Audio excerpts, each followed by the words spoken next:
Hey there, Chris from Alpine MTB Training here. I am here to give you an update about the mobility program that has been run for the last 4 weeks. I learned a lot as a coach, helping several of the participants through some unique challenges they had. One thing that was the biggest thing that I think some of the participants learned was consistency, was consistently performing the sessions throughout the 4 weeks, as well as when they fell off track, they got back on track. Those were the participants that had the most success with it. As with anything in life, the things in life get in your way. You're not going to be perfect, so which is why I encourage taking imperfect action or doing something that's better than nothing.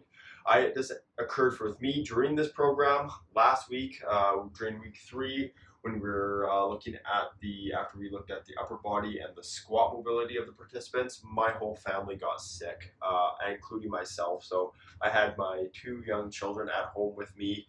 Everybody was coughing, laying on the couch. So I did not get. I got behind in doing some evaluations for clients, and I didn't do the recap video of week 3. So this is me getting back on track and catching up and giving you the information of what I have seen with last week, what I missed, and also what overall the whole program. So to catch up, what did I see in the upper body when we looked into the upper body was a big variety of things, honestly. Because a number of the participants come with different backgrounds and different injury histories. No surprise, there's a lot of shoulder injuries in mountain biking. There was a number of old chronic injuries that were causing pain for some of the participants. We were able to make some improvements and have them moving better and feeling less pain, whether it was in their shoulder or their upper back or neck, which is awesome to see because the program wasn't geared just towards that, but it was geared towards improving more mountain bike specific movement. So everything from T-spine mobility, being able to rotate in the T-spine, some overhead shoulder mobility was improved, and which, while having said overhead shoulder mobility isn't, you don't perform that movement in mountain biking, if you are limited in your shoulder mobility, it will cause problems in other movements, whether it's on the bike in everyday life, and cause painful patterns to occur. So typically, as I said, what we had looked at the lat flexibility, how well can you get your arms over your head, as well as T-spine rotation. And I've given the participants some things to work on for those. So moving on to overall the program and recapping what I had posted in previous videos. Big thing for mountain bike specific is being able to utilize a hip hinge and being strong and stable in that position. First, it comes down to, can you touch your toes? Simply test yourself.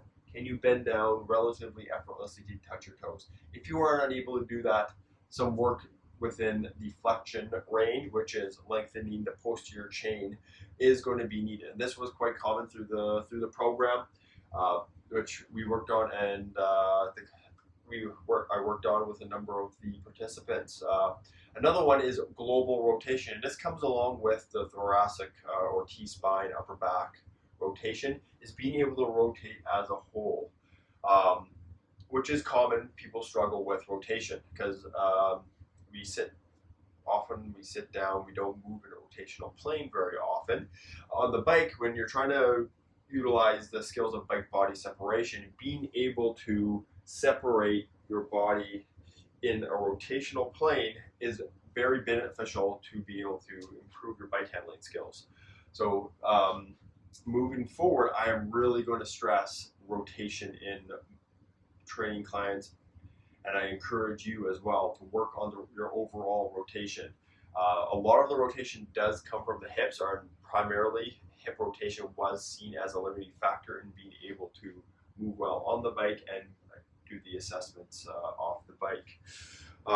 Finally, one thing that was a number of participants found very beneficial was being able to increase your endurance in a bike specific position, which is the hinge position. So what the participants completed was 2 sessions a week of what I call the posture series, which was holding a variety of positions in a hinge position, holding a good posture with arms at your side or arms overhead, which a number of participants found it was very challenging because their upper back muscles were not didn't have the strength or endurance to hold these positions for extended periods of time, which is exactly what you do on your bike when you are like in every component, whether you're climbing or descending or just pedaling along a trail. So increasing the endurance, not just of your upper back muscles, but also this was including the whole posterior chain, your glutes, your hamstrings, your lower back, um, will be very beneficial to adding it into your program. Um, so I want to thank all the participants of this program. It was a way for me to take imperfect action, as I alluded to, whereas I built up the program just prior, utilizing a new software that I haven't utilized in a group setting yet. I got some amazing feedback from the participants, being a lot of it good, and there was some little imperfections in there as I was expecting. So I have been working to improve the user experience through the feedback that I received.